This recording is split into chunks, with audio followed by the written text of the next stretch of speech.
Steve Burns. Here. David DeLuz Jr. Present. Tommy Goya. Here. Mike Kalekini. Here. Kelvin Kohatson. Here. Marvin Min is absent. Doc Botello Piggy. Okay, thank you. So we did confirm we have quorum, correct? Yes, me too.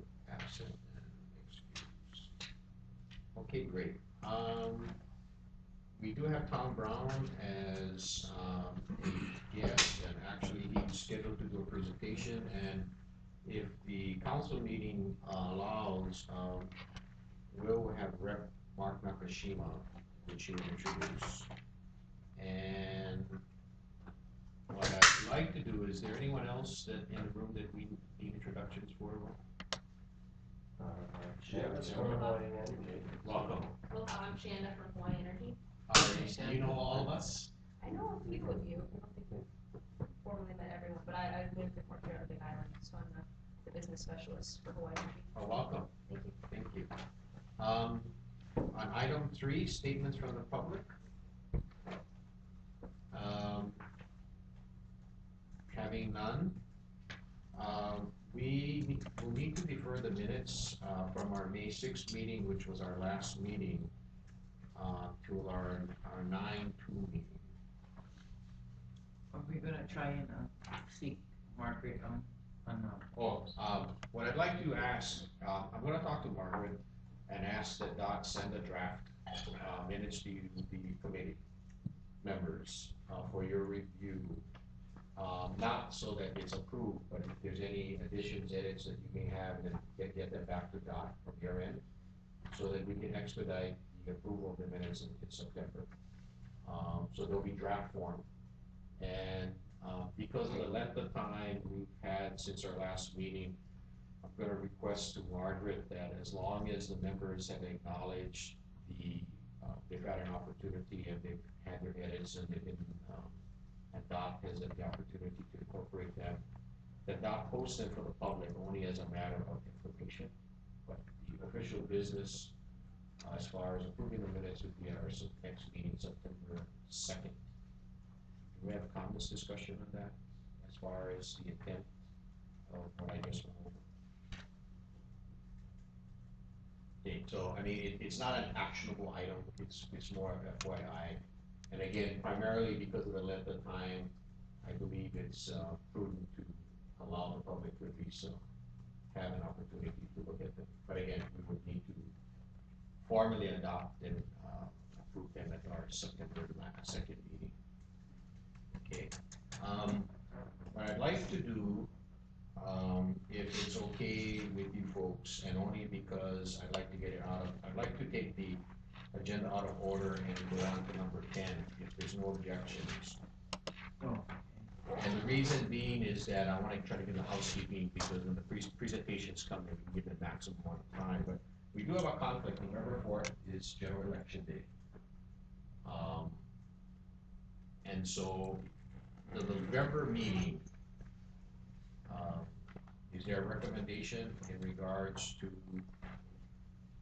a date change?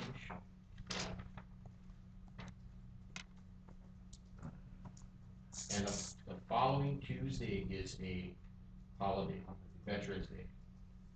And then, of course, the last Thursday of the month, it's 27th, is Thanksgiving. If we were to consider Tuesdays, there's the 18th and 25th, which is the 3rd and 4th Tuesdays. Unfortunately, well, I don't know, unfortunately, but the Agriculture Advisory Commission meets on the 3rd Tuesday, and I do what I do here for them. So that would be the 18th. That takes that off. The option. The next one would be the couple of days before Thanksgiving, so the 25th. That's only on a Tuesday, but I'm not sure what your folks' calendars. If you, just for this month, if you wanted to do a different day. Monday.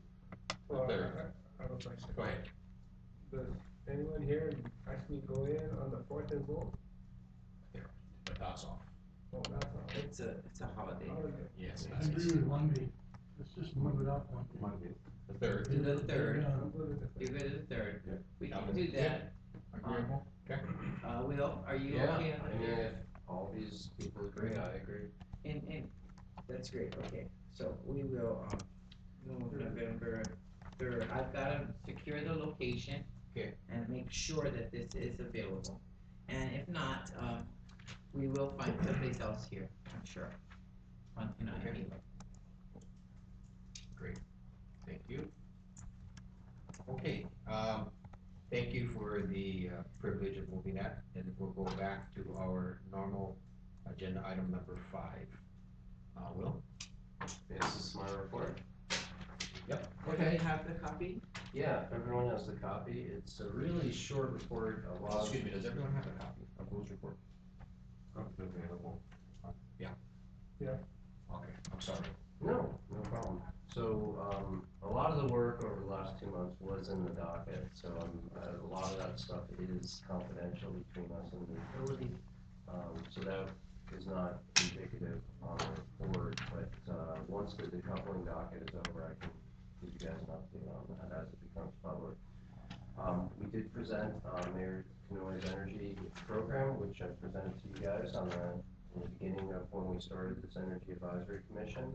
And showed our accomplishments, and I think by far we're the lead island in the state of Hawaii, for doing things, like Helco at, nearly 50% renewable energy, and now we're moving into transportation, even without, the Hawaii Clean Energy Initiative was struck in 2008, we were already 40% renewable, which was the goal for 2030 when they struck that agreement, so, I think to the credit of this island, to the credit of Helco and the leaders that, are in this island, we kind of didn't need to be told what to do, so we're way ahead of everyone.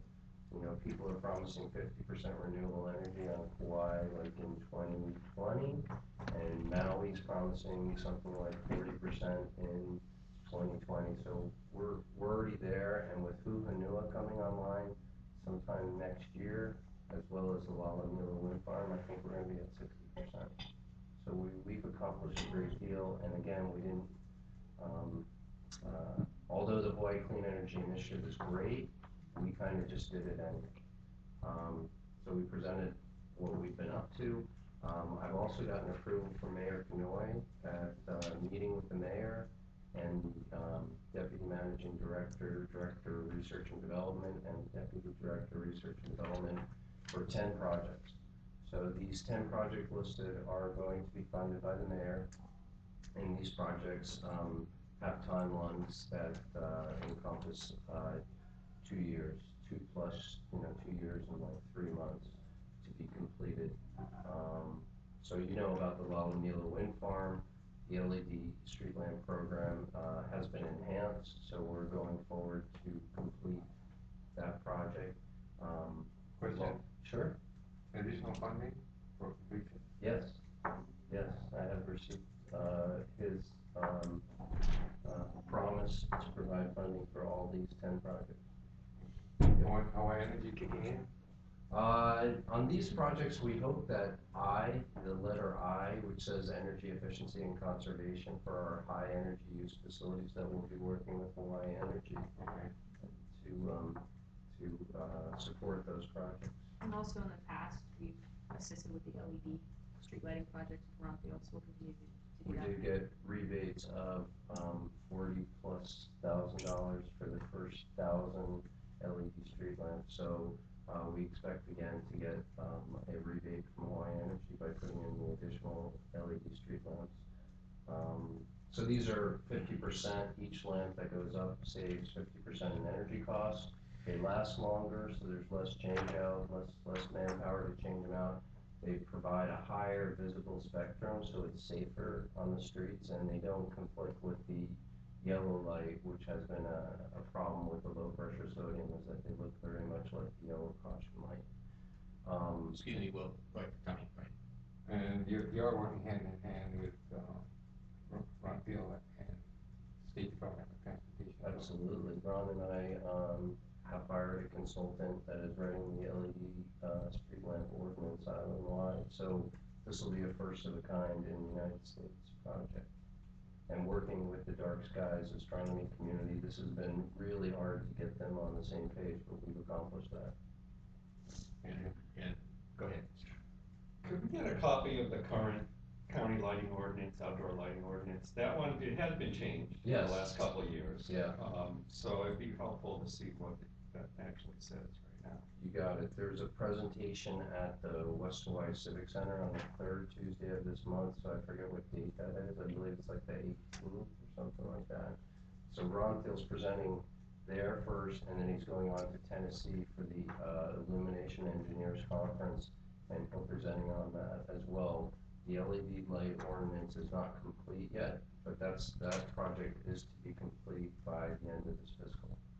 So we'll have a full LED ordinance that will drop before council.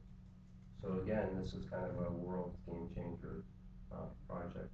So, excuse me, so are you asking for the current one right Yeah. now? Okay. Yeah, we can send that to you. Okay. Or timeline. And also, I believe the schedule for Ron, in case, anyone would like to participate, any questions for Ron, we can. You know, we can bring Okay. Ron in to talk about it after he comes back from Tennessee. Okay. You guys know I'm working with Daryl on some civil defense ready systems. We just kicked off that project. I'm sorry. Can I just go back to the beginning real quick, just a quick question course. on the Lalamino? Mhm. So, just a brief summary, is that to be connected to Halco or just for the water It's system, not- and what's the capacity? Right, it's intended not to fall into the Elko grid. It's intended to use a SCADA system and water storage, 3 megawatts of wind. However, there's a potential at that site to also use demand response. So we're looking at the potentiality of that wind site. It is one of the world's best wind sites. And what is, the power requirements for the water pumps? 3 megawatts, Just three. yeah, Thank you. you're welcome. So again, I'm working with Daryl on making sure that his critical systems are civil defense ready. We just kicked that project off, last month, so I don't have any data on that, other than we've had lots of meetings with Daryl on that. Nelha, we're pushing for the OTEC 1 megawatt. It's probably gonna be more like a 300 kilowatt machine at the 55-inch pump. And Nelha and county and Elko have an MOU in storage, so we're gonna do some storage testing down there. Arizona State University is partnering with Kamehameha Schools. Kamehameha Schools will be visiting Arizona State University in August. And also there's a partnership in potentially modeling different energy systems on this island. And we just need to see if that partnership will take place as well. Fleet management system, I haven't kicked that project off, but that's an obvious, with county, the owner of a large 1,000+ vehicle fleet, it's an obvious one to do. And Kelvin's been great. I think I've called Kelvin 3 times since our last meeting, so Kelvin's given me information on what we should be doing both with mass transit and the fleet. So we haven't initiated that one, but we're going to. Again, energy efficiency and conservation projects for our top 10 energy users, which can, with 10 facilities, that's about 50% of county energy use. And the Hilo Kona Transportation Hub project, we should have electric vehicle chargers here it was supposed to be this month, but the bidding process didn't work, so they're going out to rebid. So perhaps 4 months from now, we'll have chargers here, and then we'll have additional chargers at the West Hawaii Civic Center. And hopefully with electric vehicle technology increasing in capacity, the amount of miles you can drive, maybe a fast charger at the Mauna Kea State Park that has now been taken over, at least the caretaking by county Parks and Rec, or a fast charger. And Kelvin can talk about the fast chargers they're putting in at the Hilo Base Yard, the Kona Base Yard, and somewhere in Waimea. Yeah, we're having discussions with Yeah. for example, EPA and stuff like that. And so we're working with Elko on where to place these fast chargers. And not every vehicle can take a fast charger, so you have to be fast charger capable. And basically we got a debriefing on Hurricane Isel yesterday, and today at 8 a.m. was another meeting, and tomorrow at 8 a.m. will be another meeting on the storm's trajectory. I'm on civil defense for fuel and also working with the utility on electric generation. So they waiting for you to come home, John. Yeah, Yeah, so last night I got back. really? Yeah, like, flight from LA. Wow. So that's about it. Will, Yep. did you share anything on C? C, No, large scale renewable projects, so we're doing an analysis right now, so some facilities could take photovoltaics, and some facilities, like the critical ones, so C and D and even A are related, because, if you put PV up and it's operating 5 hours a day, you know, is that a better win for the ratepayer? Like Lalomila Wind Farm, all the savings go to the water ratepayer. Sometimes when you put PV up on a building, those savings don't get passed on.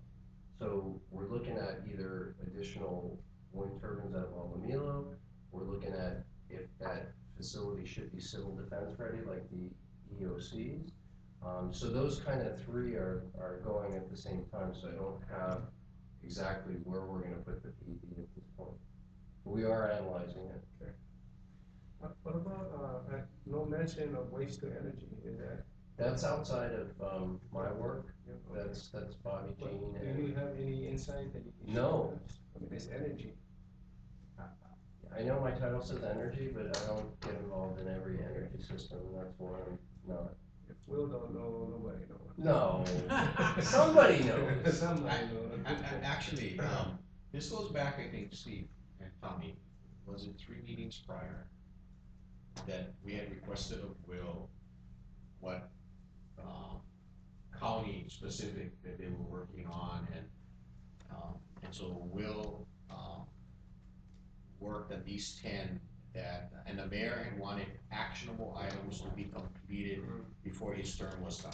Now, I'm not saying waste to energy, but the RFP is still going out. I mean, in other words, direction and decision, although it seems in the press has been made, I think there's considerable dialogue that will happen on that one. But that being said, this is based on that conversation, the last couple of months, working with the mayor, at that level. And so he got this approved last month, and so he's sharing this with us. And as he said, it's a working process. There's some things that are going more. I think the key though is, for example, when Will's done, there's some specific individuals, example Ron Peel, that I definitely believe that we would want him to do a presentation to better understand on the initiatives that are already stated, especially based on the commission's last report. How does that integrate to that and, be an actionable item, right? So when you guys take a look at this, think of those people that you'd like to come and update, or as committees, if you folks believe that, you would wanna meet them one-on-one, I mean, of course, that's that opportunity exists as well. And to flush that out to see if it makes it valuable for a general discussion or the committee will give a report. Either way is okay, but this, I indicated to Will, I'd rather him give a report in regards to the steps they're taking and then update us. Now, that being said, there's information that he can share before the next meetings, which, I'll ask him to forward to Doc so he can disseminate. And the reason is that when you come to the meeting within your committees, it becomes more tangible in seeing how or what direction you want to address some of these topics. Or meet with Will and get more information, in-depth information in that regards. Yes, Steve? A question, I'm sorry. on a large scale renewable project, what does large scale mean? It means for county, we're 7% of public load. So if you play that out and you can take the midpoint of their peak and their low, which is, it's now 180 and their low is 80. So if you do the difference in there, 7% of that is about what county uses. We're not 24/7, but the idea would be to do the right project. So what I told county council was because they were kind of after me to do PV everywhere, and I said, wow, this wind farm is worth 20 West Hawaii Civic Centers. So I had to explain why, you know, the capacity factor of the wind at that site, and doing that project, which passes all the savings to the water ratepayers immediately, was a better thing than chasing, you know, a whole aggregate of PV project. I only have so much time. So this is the thing that I threw my back into and worked with Julie on. So large scale would mean, hey, if Daryl's EOC needs to have PV and batteries on it, and it fits with the civil defense initiative, that's one of my primary goals is, you know, so large scale may be the wrong word, but it's doing the right projects. That's kind of what I'm after, doing the right sequence of projects. And again, you know, working with Y Energy on energy efficiency and conservation, if a facility like the Kona Police is so energy inefficient, which I believe it is, you gotta do that first before you even think about putting the PV on. So a lot of these interrelate. Sorry. Thank you. Welcome. I think what we haven't discussed, but I think we're on the right path, is that we're trying to stay away from some of the political decision-making that is beyond our control. And getting into that area, you know, is time-consuming and not worthwhile and for our focus. So focusing on what the county can do and actively control under this current mayor, who we are responsible to, I think we're doing the right things to effectively serve out the next 2 years or so. Getting too involved in some of the political decision-making will be beyond the scope of what we can achieve, I think. And going back to some of Will's original comments, I think, Will, you need to qualify when you're talking percentage. It's percentage of net generation at what location. So people need to understand when you're talking about net generation, it's net generation at the interconnect point. So the public won't get confused as to 40%, because you got capacity considerations versus output, and it's net generation at the interconnect. Correct. It is measured, so I think you need to qualify that. That's correct. Also, on the Lalomino wind farm, it's not going to be a totally efficient project. There's some demand considerations because pumps are related to more body consumption, basically. We service the resort areas and the residential areas. So there are going to be some peak demand considerations, and those that have been exposed to wind farms are subject to many different variables. So there are going to be some demand considerations that need to be taken into account that will affect the billing, and not using average cost savings as the guide. The guide is the electric bill that comes on a monthly basis, which is related to demand considerations and as well as energy. So in that area, I have particular concerns in that Julie Myrie, who has left the Department of Water Supply, working out of Texas, they have not immediately replaced that position, and at a critical time, they need someone on board directly that can come up to speed real quickly so this project can be done in an appropriate manner. I haven't heard them state anything with respect to storage increase related to this. You took the words out of my mouth. The key to this whole project is storage, and there's not enough storage, especially high-level storage. Because if they have additional storage, then there's consideration of using Halco for off-peak rates and other kinds of time-of-use rates that are available. So I think this is a good first step, but they should consider high-level storage. I want to add a note to that because that's part of what I do for a living, looking at those things. And in recognizing our curve here, how our demand functions, if you recall the big brownout periods that we had, when the rate structure was shifted, the biggest problem is in the surface storage, in operating those well fields. And we're talking something that's in megawatts. I mean, this is big power that's involved in this. And I have a big concern in that there isn't enough investment in storage to compensate for these kinds of variable resources, which includes solar. I mean, to me, solar is an intermittent power production. But if we don't increase the water storage, we can't take advantage of that pumping system. I know I got shot down for saying that publicly to some of my Helco friends, but to me, it's a critical thing in balancing that load. My statement.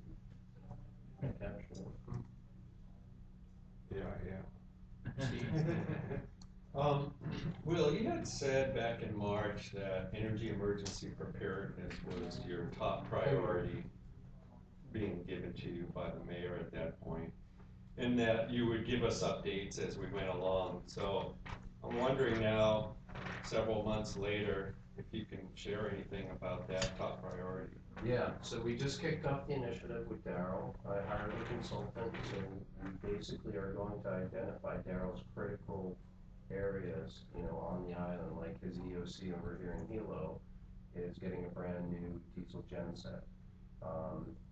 We gotta make sure he's got enough fuel to operate it for a period of days. So I'm both in charge of fuel resources for this island, or also electric generation from a county standpoint, not a Helco standpoint.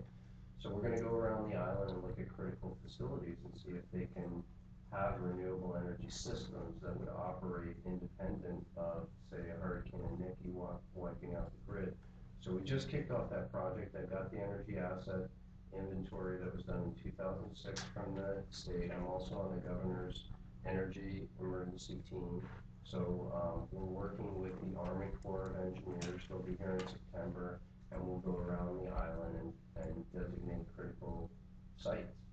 Do you develop worst-case planning scenarios and try and plan for those? We're gonna try to do scenario planning. It's very advanced. Even talking to the state energy office, they don't do scenario planning. But we're gonna try to get to a point where, we can make decisions about this site is not good because we'll never have communications. Communications being one of your first priorities in an event. Depends on the size of the event. If it's a hurricane in Nikki, you gotta go through communications protocols. The next is energy, refrigeration, hospitals, all these things. If the event occurs somewhere in like Pahala, Ka'u, you want to use mass transit to bring those people to hospitals. So it does involve a lot of different departments. So we are gonna run scenarios as best we can, but that's, even talking to the state energy office that has a full-time guy, that's pretty complex in advance. Yeah. So we'll do our best with what we got. I was just wondering how you define worst case scenarios, where do you get the information for that, what is that based on? Well, one thing that we look at is, a total wipeout, which is like a hurricane and Nikki situation. So we have that reference point, and we can determine, hey, what happened there? Who brought generators in? We're aware that FEMA has a store of 100 generators on Oahu, and could we get access to that? I mean, when you're talking about getting to the Army Corps of Engineers, that's kind of your last stop. It goes, does county have the generators to bring to that place? Does the state have it? Does FEMA have it? And then you're finally at the Army Corps of Engineers flying it over in a plane. So we do understand some of the sequences, but we're trying to get our arms around what you would do in various type of scenarios. Good question. And our island is very different than Kauai as well, in terms of having all these long bridges. If they get taken out on the coastline, how do you deal with these isolated communities and all of that? So very different planning in terms of worst case scenarios. Right? Yeah, and one of my worst case scenarios is Daryl is already in retirement. So Daryl, who's got all this knowledge, I've got to work with him very quickly over the next year to make sure that we have that knowledge down. Because he got pulled out of retirement on Oahu to come back and be the civil defense director. Well, I'm glad to hear you're working on that, because I think it's really important, given the weather extremes we're seeing everywhere. Yes, and this week is just an example Yeah. of, you know, if you don't have a plan in place, you know, what are you gonna do? Steve, you brought up a good point. Will and I had a very brief meeting with Chief Olivera after our May meeting. What they learned from Viki is whatever they had, they need to throw out the window and they have to start all over. I mean, seriously. They were not even prepared to understand the enormity of what happened. And so that being said, fortunately, the chief has made it a priority for this island, and the reason why, as far as the coordinated, I think what we'll do is, because the chief can articulate from the public safety side as well from the civil defense side, he has a unique perspective, which probably many people don't have, more administrative as far as capacity from that. He should be, and we'll talk about that, but we should have a list of our future speakers, and we should schedule them in, but he definitely is one. And I think you'll appreciate what he's doing. Now, the good news is, if you recall, one thing this county has been extremely very successful at is being able to attract considerable federal funds for emergency preparedness equipment. In fact, the civil defense has a warehouse in Short Site with a lot of that stuff there, but is it to the point where you can do what Will said? No. You brought up a very good scenario. One of the most difficult things is actually communication. Because unfortunately, the towers, especially on high winds, that get wiped out. Really, the only other alternative is point to point if we have, you know, those like literally walkie-talkie handsets.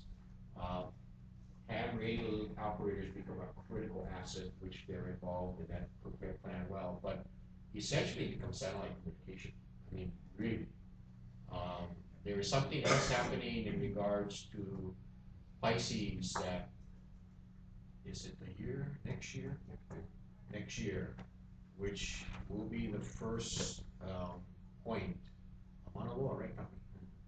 Will be the new laser, it is point to point, but the thing about it is, you should be able to set up a mobile point to point much faster, and it may be actually do a satellite, because one of the other parts of satellite is a delay, and no matter what, the other issue is weather, right? Because laser and all these point to points, any fog or heavy types of rain interferes with the communications. But we'll put that in. That's one of the things I'll suggest. I'll give you folks a running of what we would like to see, and then go from there.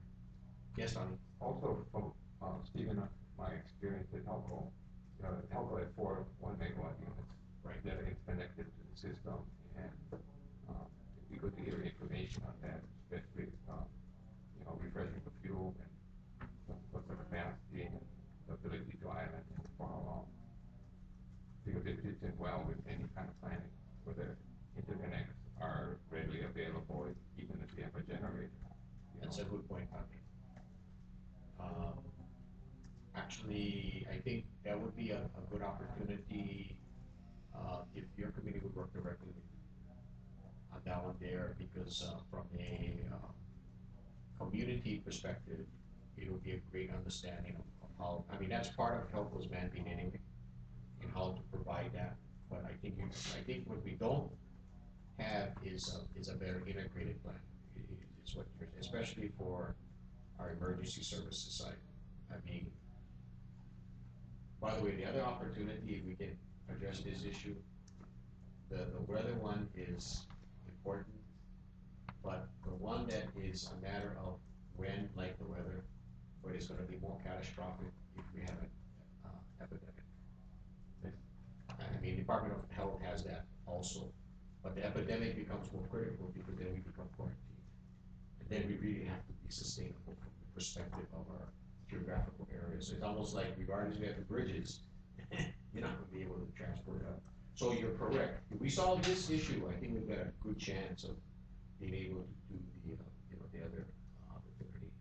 And there is a master plan on that as well, but when you read it, what is it, first wave, 40%, I mean, as far as survival or whatever. Anyway, but yes, so we'll put Darrell on that list, because you're right, I don't know how many more years it's gonna wanna work. Any other questions to Will on his report? I'd like to follow up on that discussion for just a sec, and I think it is really important, given circumstances, even the circumstances today in terms of 2 storms coming, just a little unusual. Yeah. Clearly, there's different levels of priorities in terms of what people will need in, emergency circumstances, but basically, you need food and water or things get out of control pretty fast. I'm wondering on the water side, and bringing Steve into this discussion, what's the best way to fortify the county water supply such to, ensure that there are contingencies available where whatever gets wiped out, we can get the water operating again? Is there thoughts or thinking plans Well, about that? I know that one thing that happened before was the installation of gen sets at critical points. But then again, you have the fuel issue. Yeah, fuel. But, I mean, that really is a result of the EPA. I think everybody realized, holy smokes, we got a problem. We have a limit in the amount of gravity water that can be used. In fact, without revealing too much, I'm gonna meet with the chief this afternoon on that very issue. My understanding, Tommy, geographically, this position was taken as far as key pumps, right, to have backup generation. I mean, and it's not done from my perspective, but it has started, hasn't it, from that? Well, thanks to our former mayor, Kim, monies were made available for the purchase of these critical units. Right. But the water system has 30+ different systems. So it's not fully integrated, and everybody needs to be knowledgeable on it. And as we alluded to earlier, critical storage for emergency purposes maybe has not been the priority of the Department of Water Supply. Their immediate needs were to meet current growth rates, but now without the larger growth rates and the developers coming in to guarantee a portion of the water rights to be dedicated to the county has to raise it. County Department of Water Supply has to raise its own money. And so when you got capital improvements, you got debt considerations. Once you got debt considerations, then you got increasing cost of doing business. So we're behind the 8 ball on many things, especially water. So we haven't planned well for our future. We planned adequately. So Steve, I think based upon your insight, which is good, this is an initiative we can drive with Chief Oliver. Because it comes under his purview. So I do believe there's tremendous opportunity to marry the 2 sides, meaning emergency preparedness with alternative sustainable fuel supplies, along with efficiency, and building efficiency into that equation as well. So whether it be conservation, or whether it be looking at infrastructure and equipment and what have you. So it kind of, I think, melts together per se, because yeah, you're right. I mean, and the plan that I saw from water supply was geographical in nature, understanding same concept. Those guys are down. How do we take care of this? How do we take care of that? But more in that area, I think, was the potability, and essentially was energy was more of the issue. Not necessarily bridges out and those kind of things. So there are, and Steve is one of the few, because he was very active during the plantation era. There are many, many, many wells and surface water areas within communities that were used by the plantation era. that potentially could have capacity in a natural disaster, it's just they haven't been maintained. So that's the other issue, that would be presentable, but again, in fact, I asked that question of Steve one time. He's probably, between you, Preston Barnes, and a handful of you guys, we don't really take a updated inventory, it'll be lost. Because I don't even think, the feds have anybody left that, work with you guys on the soil We tried, conservation. Yeah, so you're correct though, we're fortunate, the resources are there, the problem is, I don't think they're strategically identified to get a great chunk. So that's part of the planning process. right, so you brought up a good point, and again, Chief Olivera is of the generation that at least understands. And so we have a real opportunity to drive that from an energy perspective. So. Comments, questions? Well, that definitely probably has an immediate benefit, no matter what, yeah, and so, unfortunately, you can never prepare enough. Yes, that's the reality of life, right? And we have guest speakers. Yes, Will, are you done? Yeah. Okay, is everybody, okay, and Will, could you please introduce, our guests? Yeah, we have the honor of Representative Machine. Who's behind you? Oh, I read. And he's been the lead proponent of alternative fuels for mass transit. And we appreciate his initiatives, his tenacity, and helping to get the hydrogen fuel station located on this island, which took a few years more than we thought. And he's very active in helping with potentially getting more mass transit vehicles to this island. We also have Tom Brown here, who can speak a lot more to that, because he's the most successful director we've had at doing that. But this is Representative Mark Nakashima. So, By the way, his initiative is actually more comprehensive. It's making. Well, we also have Tiffany Guy, the Oh, I'm transit sorry. administrator. Thank you, Tiffany. I apologize. But, well, no, you're important. The representative also shares our own concern. So what happens if something like anything happens and we don't have the necessary fuel which we import now to be able to provide critical energy supply? And so although the hydrogen initiative on transportation is the first start, he has a strong commitment that we need to find a sustainable, renewable energy source we can produce on island to be able to address those concerns. But transportation is the opportunity that perhaps gives us an inroad to understanding better how that could work. But Nakashima, do you want to share a few?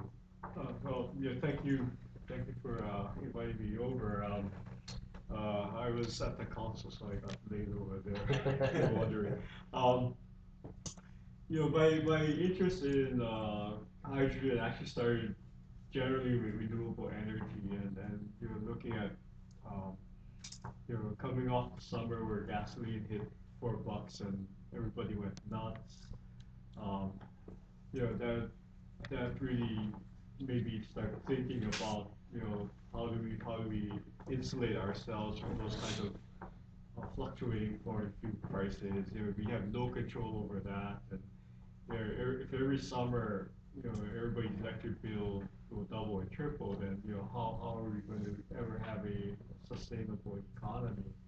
I started looking at the renewable energy, and at this time we were starting to move toward the plug-in electric vehicles, and that was great for Oahu, but it wasn't going to do the job here on this island, because if you have a 100-mile range, then I can come halfway to you, I got there, I go home already, because I'm not going to make it home otherwise. So the hydrogen, the fact that hydrogen had many of the characteristics of a gasoline vehicle made it very attractive to me, and I guess I was a little ahead of my time, because only now are we starting to get into production models of hydrogen vehicles. But I think that it's important that we've done the work up until now to kind of start laying the groundwork so that when hydrogen vehicles do become available to Hawaii, that the Big Island is one of the first places it can come. That being said, transportation is not going to support the manufacture of hydrogen. So I think we need to kind of look at a broader view. And it's not just hydrogen for transportation, but hydrogen in all of its various forms, and who needs to use hydrogen. We import hydrogen at, I heard, $180 a kilo at the moment. So it's a very expensive hydrogen that's being brought in right now, not for transportation purposes, but that hydrogen, there is a demand for hydrogen. There's a demand for oxygen as well. And so if we do electrolysis of water, then those are the two byproducts. We get hydrogen and oxygen. How are we able to use that as a model then for moving forward in making our own energy resource?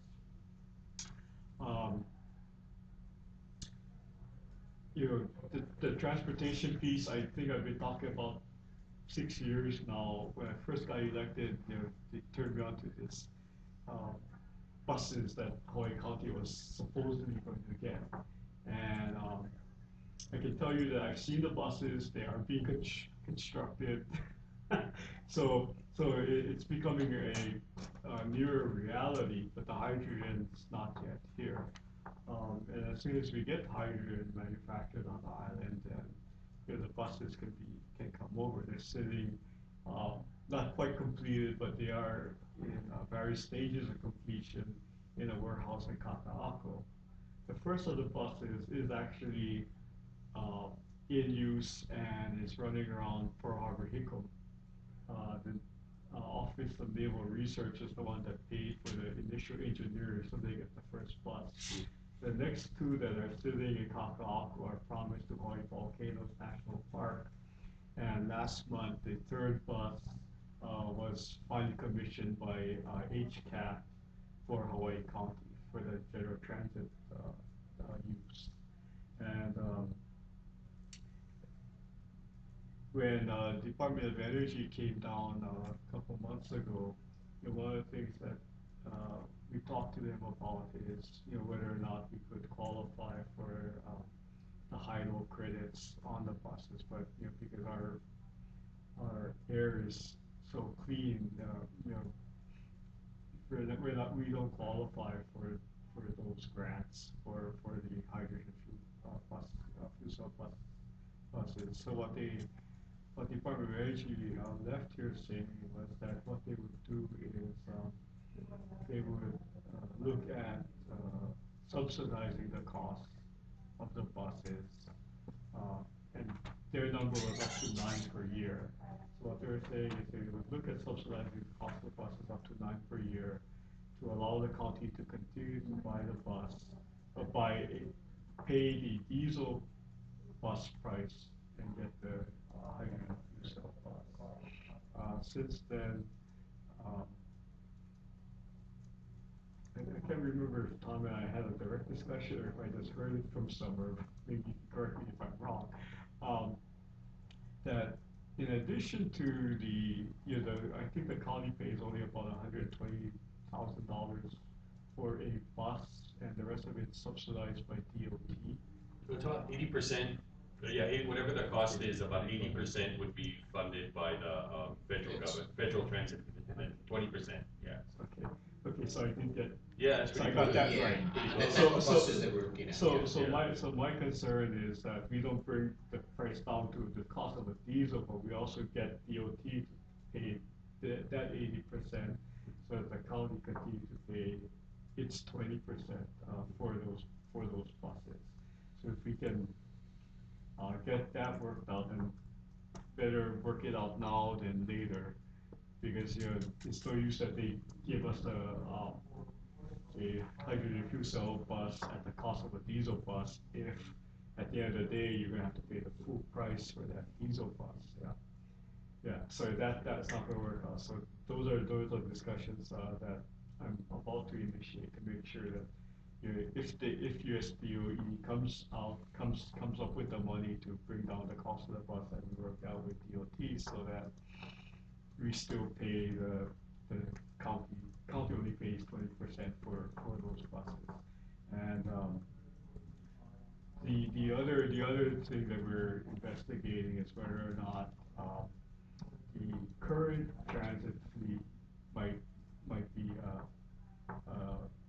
eligible for conversion to fuel cell, because the buses that are currently being converted, you know, all they're doing, they're taking out the gasoline engine and they're putting in the fuel cell, so they're actually doing a conversion. So if we're able to replicate that with the current county fleet, I don't know what that does in terms of warranties and, you know, extending the life of those buses. But I think those are things that, now that you're here, you know, I want to put that out on the table, because, you know, if we can get some feedback in terms of whether that's something that's doable, or if we have to bring totally new buses in to add on to the fleet, you know, that's another question. So DOE is looking at bringing in new buses, but, you know, part of what I'm thinking is that there be a conversion of the current buses so that it would kind of at some point shift over. Intermediarily, though, you know, the idea of using the biodiesel that's being created as well on island, you know, is a good transition, so that, you know, Hawaii County become much more renewable in terms of, and, you know, it's the transit fleet that's out there, and looking at the possibility, you know, using that as a transition to get to the ultimate goal of, you know, kind of being in a place where we are manufacturing our own fuel. And, you know, while hydrogen, you know, many have told me that it's an inefficient fuel, that you're making it through electrolysis is not the best way to go. You know, there are batteries and other alternatives.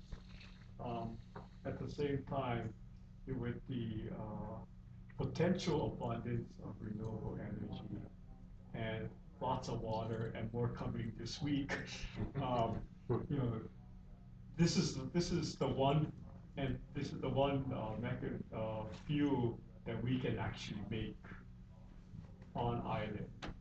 You don't have to import it in. It creates a self-sufficiency that is truly self-sufficient, because even with liquid natural gas, it still has to be brought in. And at the end of the day, it's still a fossil fuel.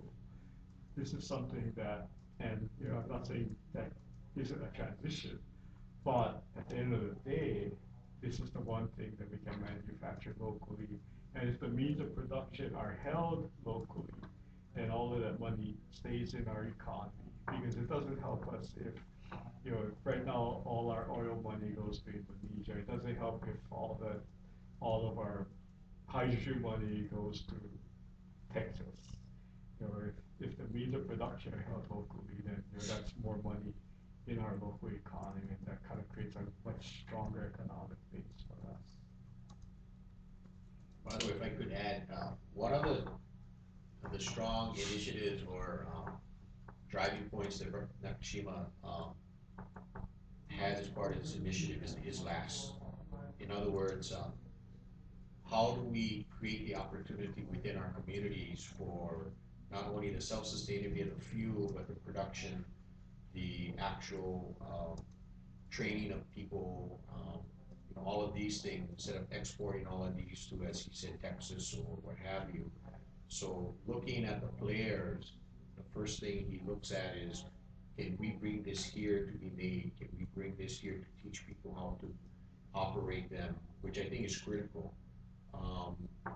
It's essentially is creating a self-sustaining economic opportunity that creates the sustainability portion of the fuel and the opportunity to be able to be, what I'd say, to defer some of the issues when we get locked out, meaning that we'll have to either ship fuel in or whatever the case might be. Now, contextually, the civil defense model works well because of our isolation and creates tremendous capacity to build upon some of these initiatives. But on the other part, the reason on the mass transit, which Tom and Tiffany will debrief us next, is that is probably one of the most pressing needs to providing services, whether it be social, economic, or healthcare for our rural residents, which also have the same issues in regards to their utility costs as well. But transportation and access to it and capacity is probably the next biggest, I guess, issue we have in our county to offer people, you know, the abilities to get jobs, to be able to go to school, to be able to get basic essentials, right, or get healthcare matters. So, Rep, do you have anything else you'd like to elaborate or? I'd like to ask. No, you know, I think that, you know, you touch upon a good point that, you know, by creating that self-sufficiency, I think that, you know, it creates our carrying capacity as well in terms of, you know, being able to deal with those type of emergencies. You know, I represent the Hamakua coastline.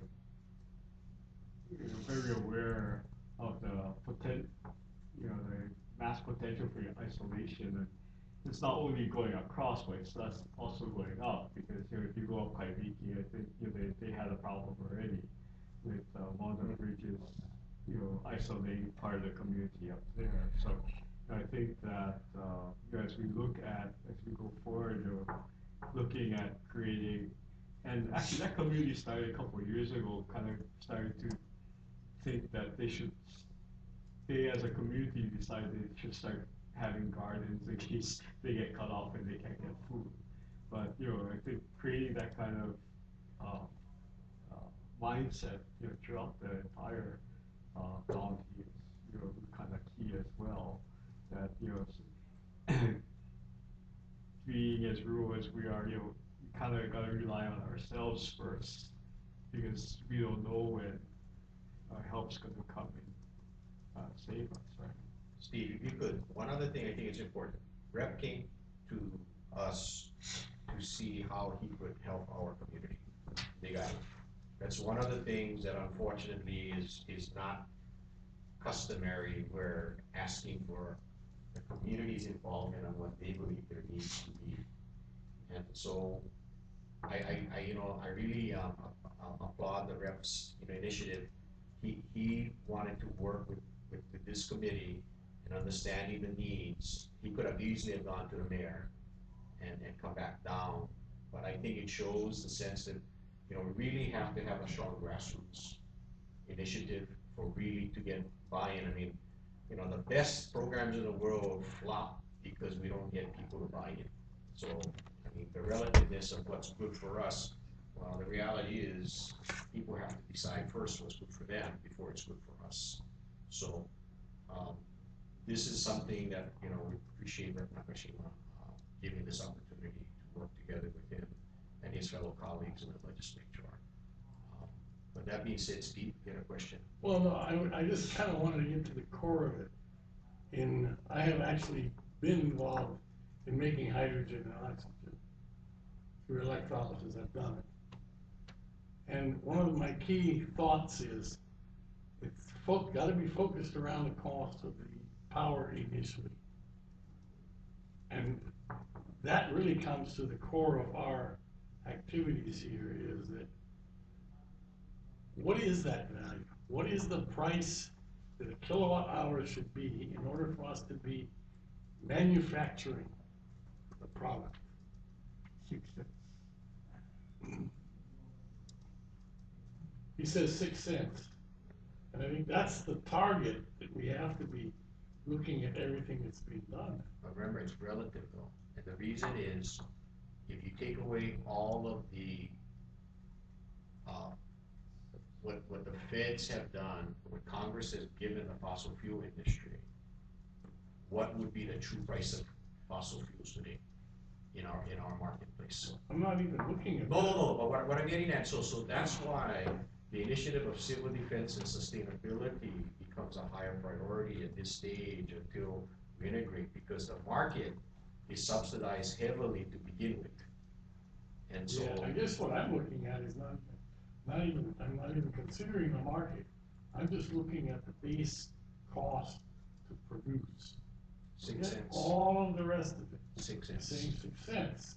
But at the same time, the reason renewables come into play, what are we doing with all the curtailment?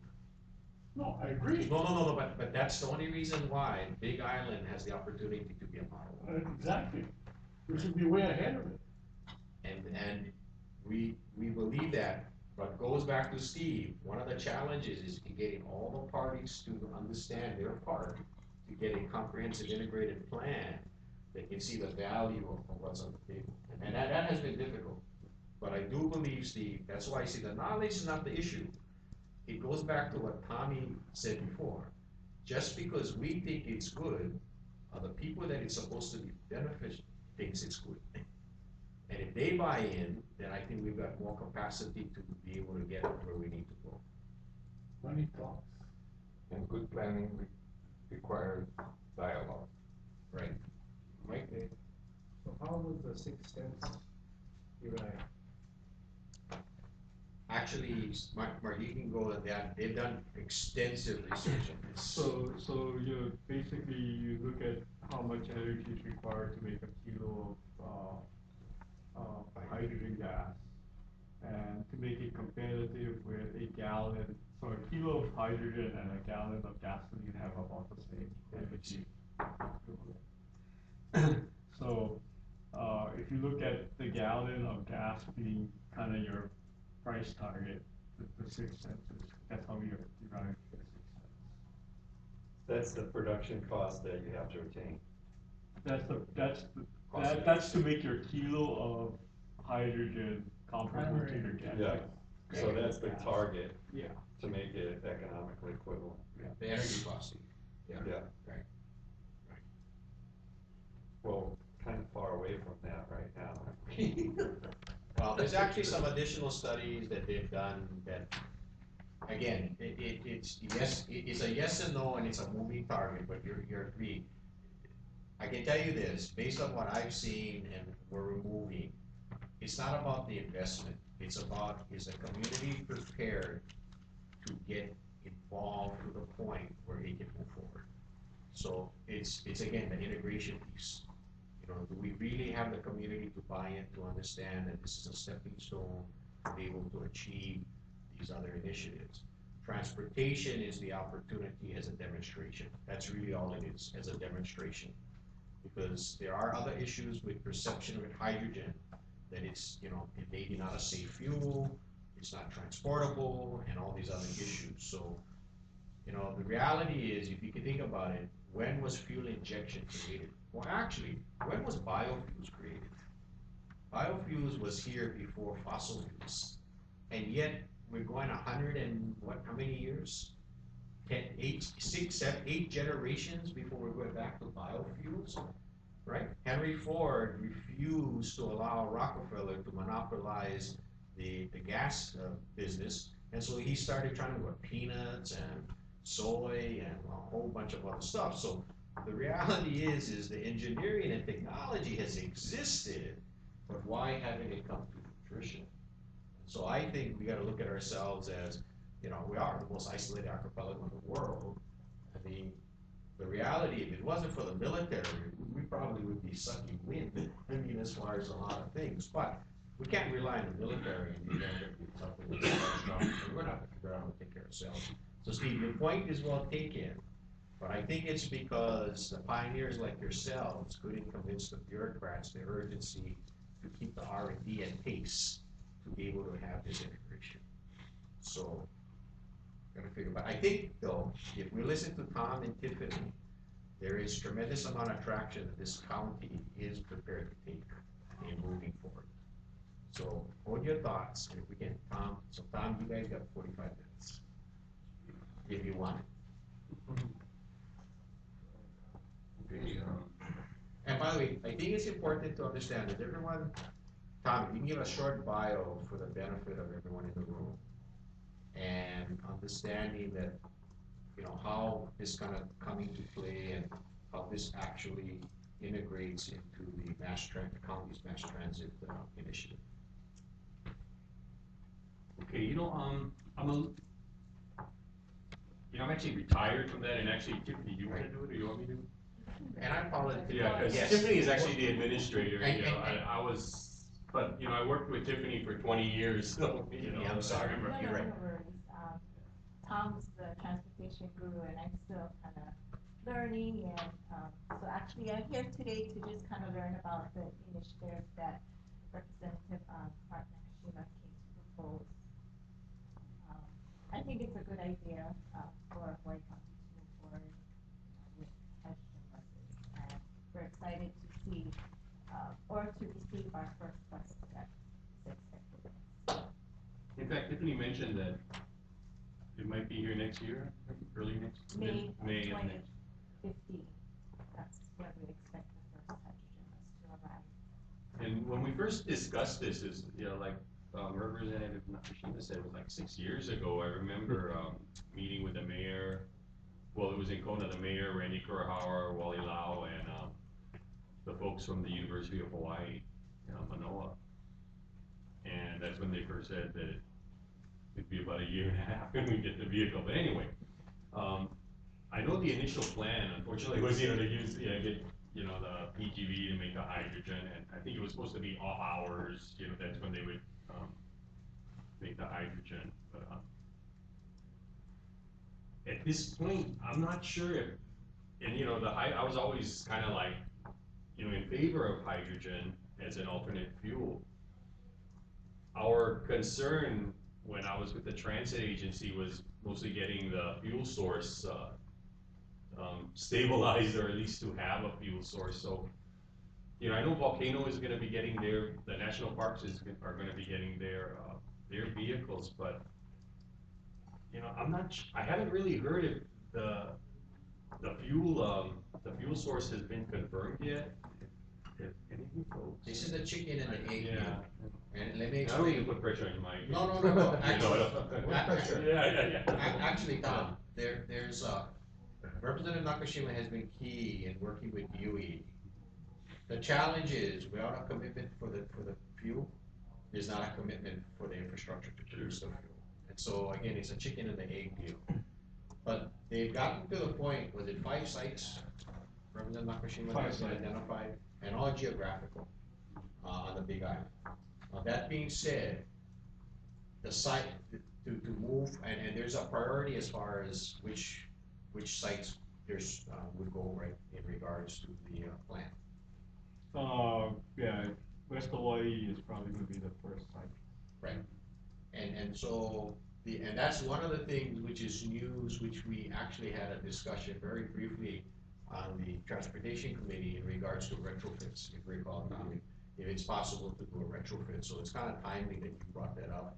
That was a question that was gonna be asked of you, because one of the things that there actually is potential, but I'd like you to go ahead on the so taking apart the part about the fuel, how does mass transit come into play as part of the initiative of being more efficient, reducing our need for carbon fuels, because there are also opportunities that we need to further investigate. For example, there is proven, in fact, there's patents, and these patents have existed for quite a while already, of a hybrid hydrogen diesel system. And essentially what happens is it creates more torque, burns cleaner, and so essentially what that means is less maintenance on the system, right? But the key to it is from what we remember when we had that brief discussion is, okay, county has need for these types of mass transit facility vehicles. If we can marry the need of more buses with the opportunity to convert to alternative fuels, or the fleet can be converted like a hybrid kind of operation, how can we get to the point to say, okay, yeah, we can increase buses as long as we know that you have fuel to be able to provide. So the commitment is actually has to, what I call, go in parallel, meaning you get enough transportation vehicles for fuel, and then the fuel will hopefully be stationed appropriately. So to answer your question, Tom, it's yes, do we have enough vehicles to produce the fuel? Now, to answer Steve's question, does it economically pencil? The answer is no. When we cannot demonstrate that it has capacity, it cannot go to the next level. And that's really where we're at. But, and by the way, all of the sources of these critically located stations are identifiable renewable energy facilities. Okay, so it's with the understanding that you cannot use conventional electricity generation as the models to produce the fuels. They have to be with alternative energy, whatever that is, solar, wind, yeah, I mean, whatever it is, it has to pencil. But I'm more interested if you share the complexity of the county that you folks did.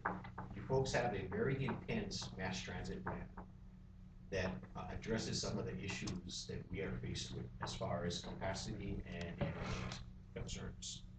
And I think that's important to understand now, because that's something we can probably work on right now. Yeah, in fact, I thought I was gonna be doing a PowerPoint actually. I guess.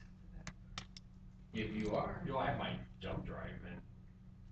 but Will, can we use your laptop? You can use my laptop for sure, but I don't know if we have. Yeah, I don't think there's a picture. Well, we can connect this Can we? Oh, okay. right here. Yeah, yeah. Alright, thanks, Will. And the reason I asked Tom and Tiffany, and thank you, Tiffany, for coming, is I don't know if we understand the integration that mass transit did in regards to this plan, this comprehensive plan. I mean, for a community our size, it's quite impressive, to be honest. Sure. And if we can appreciate the investment that we made in mass transit, I think it's the opportunity to leverage some of the initiatives we're doing, especially in the rural areas, which this plan specifically addressed. Is anyone familiar with the mass transit plan? And Tiffany, you folks just updated it, or in the process of updating? The coordinated mass transit plan? Yeah. Yeah, we're, currently going through that and updating. Right.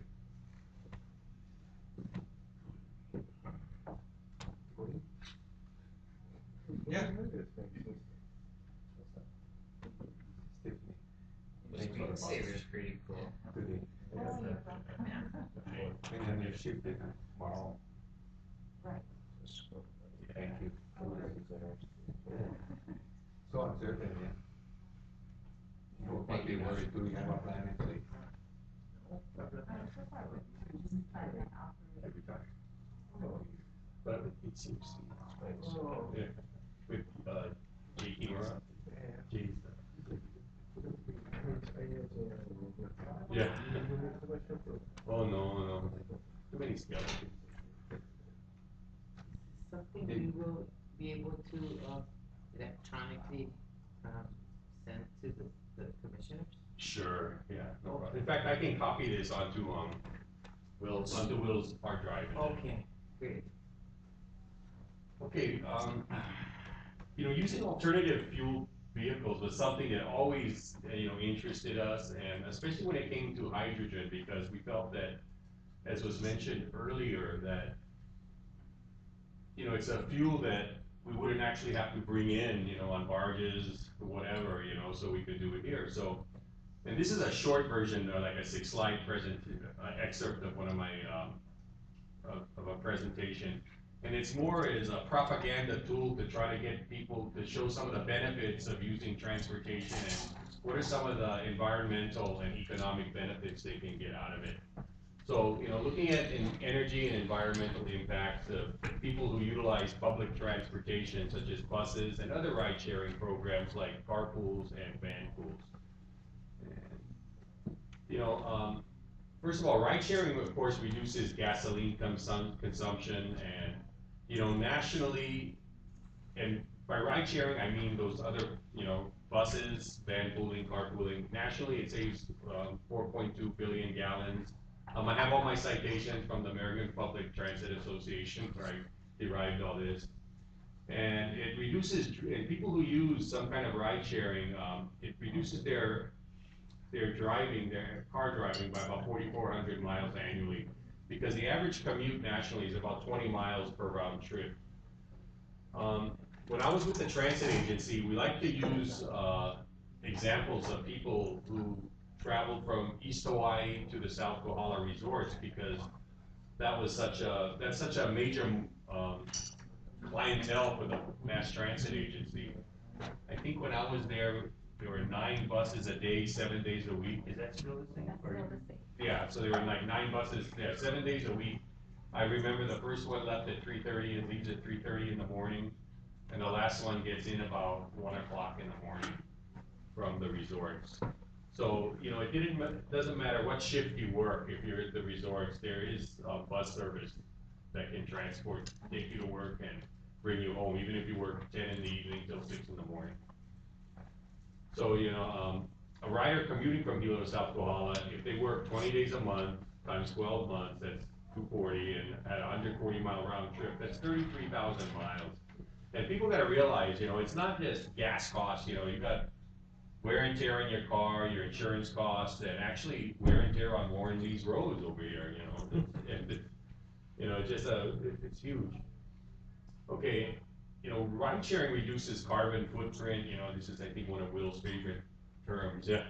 But, you know, a person switching to ride sharing can reduce carbon emissions by 20 pounds, or more than 4,800 pounds of CO2 a year, and eliminating a second car can reduce a household's carbon emissions by 10 to 30%.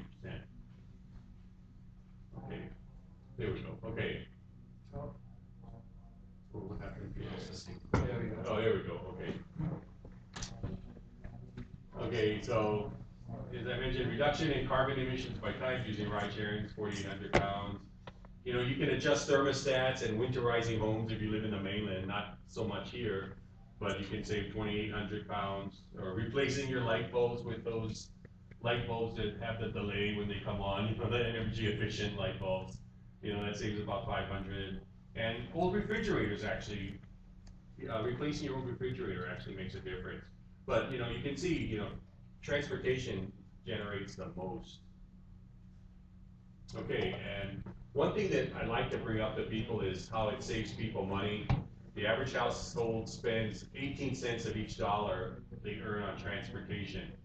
And 94% of this goes to maintaining and operating their cars, which is the largest expenditure after housing.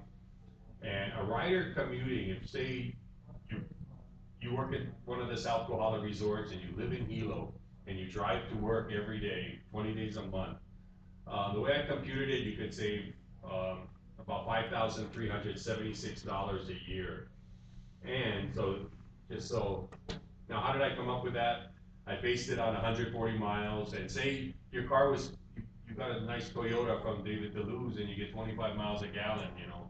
But you know, a lot of these people, and David and I were talking, a lot of these folks who work at the resorts, you know, the folks in upper management, you know, the people running the places, you know, they live close to the resorts because they can afford to live there. But the people who actually work and run the thing, they clean the rooms, they serve the food, you know, they cut the grass at the golf course, you know, they can't afford to live anywhere near there. So they're living in, you know, Representative's District or Hilo and Puna, wherever.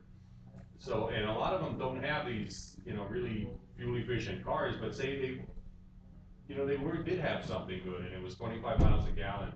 Well, I figured that would come out to about 5.6 gallons of fuel per day, times 240 days, and then times the $4, times $4 a gallon. So that's how I came in. That's just the fuel cost.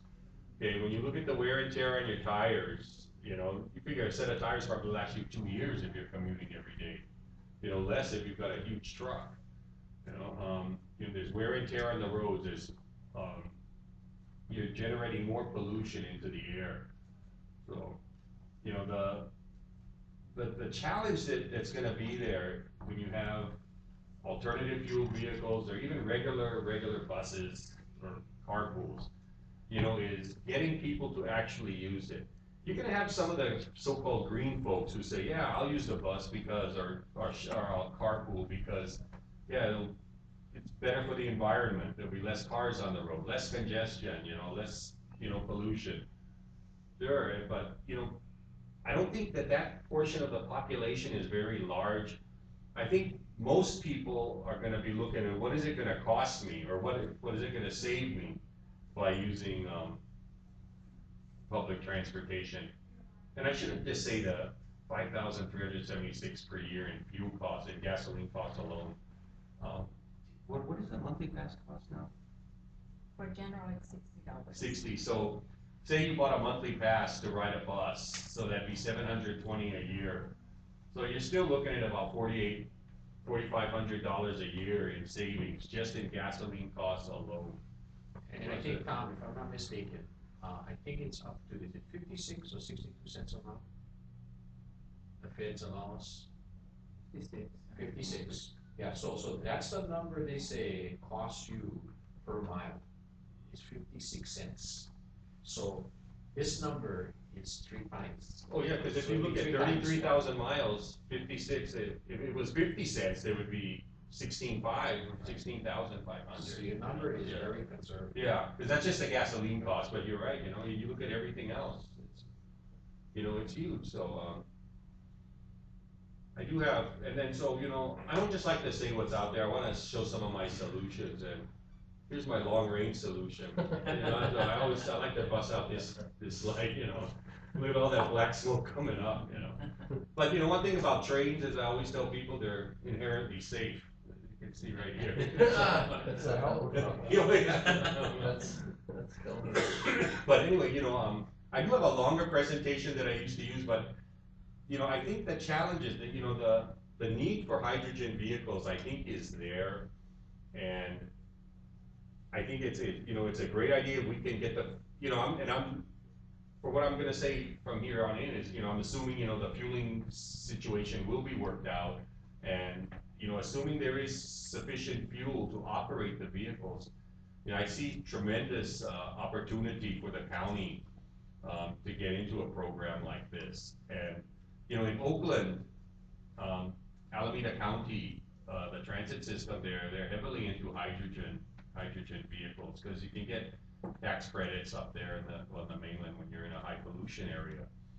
But I really think that for this island being geographically isolated, that, you know, just to have the capability and the capacity to create the fuel for your public transit vehicles, to me, that's just a huge plus for this island. And if that could be solidified and worked out, and, you know, it doesn't have to be, you know, public transit systems are heavily subsidized. They're not made to make money because, you know, if it was a money-making proposition, you know, the private industry would be doing it, not government running these buses, these long distances. So, you know, for example, like in City and County of Honolulu, they have one of the best bus systems in the country, and it's not through their ratings, it's by the American Public Transit Association ratings. And they recover 29 cents on the dollar. Meaning, yeah, for every dollar they spend from their fare box revenues and advertising revenues, are getting 29 cents. You know, I think over here, if I remember, it's been a couple of years, we're like, what, 35 or around there, 35. So, you know, we actually do well because we, you know, the transit system here, and I keep saying I'm getting better, I keep saying we, even, but I'm not a we anymore, you know, they, you know, I was at 31 years, so it's like, it's still kind of hard, you know, when I'm talking, and then, you know, there is tremendous capacity to do something like this, and you know, as far as the cost of the vehicle, if I remember, Representative, they're like 600 or 700. Does that sound 1,000? Does that sound about right? Just the big buses. Is that Big buses? or even like the 25 or 30? Is the cost come down a bit? Because I can't remember, I I vaguely. think with 800,000 is my. 800, okay, so yeah, they're about 800,000 a piece, and these are for like a 25 passenger vehicle. Now, just to put that in context, when the county buys buses, the regular, all the county buses here are diesel buses, and for the 45 passenger buses, 49 passenger buses, they're diesel buses, they cost about $525,000. The most expensive bus that was purchased was the double deck bus, which was $899,000, but it holds 89 seats, and I think can hold 103 or 102 people. So that was like the most expensive vehicle. So cost-wise, it's going to be expensive, but I think if you look long range, long term, it's got to be the way to go. To go with hydrogen or even some other kind of alternative fuel vehicle. And remember, 20% of these vehicles are 800,000, and that sounds about right. Now that I remember when I used to meet with these folks, the county's portion would be about 160,000 a bus. So, if this program moves forward, then Tiffany will have to go and then along with you folks or representatives of you folks and the representative, because they'd have to meet with the mayor, meet with the finance folks to see how they could come up with 160 times 9 times 3 years, just to get the local match funding requirement. And I might have spoken too soon, but it normally on all those other bus purchases that used to happen with the county, it was on an 80-20 basis. But for some of these clean fuel vehicles, you can get 90-10 kind of matches where you only have to come up with 10%. But you're still looking at kind of a fairly significant amount of money, just for the local match. Actually, Tom, you and Tiffany have made two pies. The biggest challenge we have with mass transit right now is the feeder routes. I mean, essentially in the rural areas, it's door to door. I mean, literally, which complicates the logistics and the route management side of it quite extensively, and potentially adds significant costs. But Tom actually and Tiffany they have a recommendation on how to manage that as well. The reason the interest was for the smaller buses, they have kind of what on the mainland it's called ride and drive. Over here it's more feed and drive or feed and ride, meaning they have these smaller buses that go into terminals per se. And then from there, the larger buses will transport them to their destination. In fact, if I recall correctly, Mass Transit had given a CIP, and I believe you guys got it approved for 2, right? In South Hilo, one South Hilo, one Lower Porter, for this concept, for this idea. Yeah, a while back, And there's 2 reasons for this. Well, there's actually a multitude of reasons. One is Tom shows the cost. The other is just the efficiency in regards to the carbon footprint. But one of the things that we have to deal with, and it kind of goes to what you said, Steve, is, the reality is, other than the next extension for Saddle Road, some minor stuff in Kona on the DOT, on Queen Kahumanu, and then some stuff in Pohoa, the Pohoa-Ke'au stretch, no more money for roads. I mean, major infrastructure of roads is not probably gonna happen feasibly. It just costs way too much money. Yeah, and talking about roads, I don't know how many million it is to make 1 mile of road or highway, and just the planning, and even if you had $20 million today, by the time you spend that, to construct, I don't know, however many miles of road that can construct, you're talking years. If Tiffany had $20 million today to buy buses, she could get those vehicles, depending on the production schedules in the mainland, within a year and a half, on the long end. so it's just that just so much quicker, and, it's always hard to, it's almost impossible to build your way out of congestion. You kinda gotta look at, alternatives to alleviate the congestion, to reduce the number of vehicles. So when Tom shared this, and the plan again is more comprehensive, and Tom, I think your long presentation is what we really want, so we can go over it.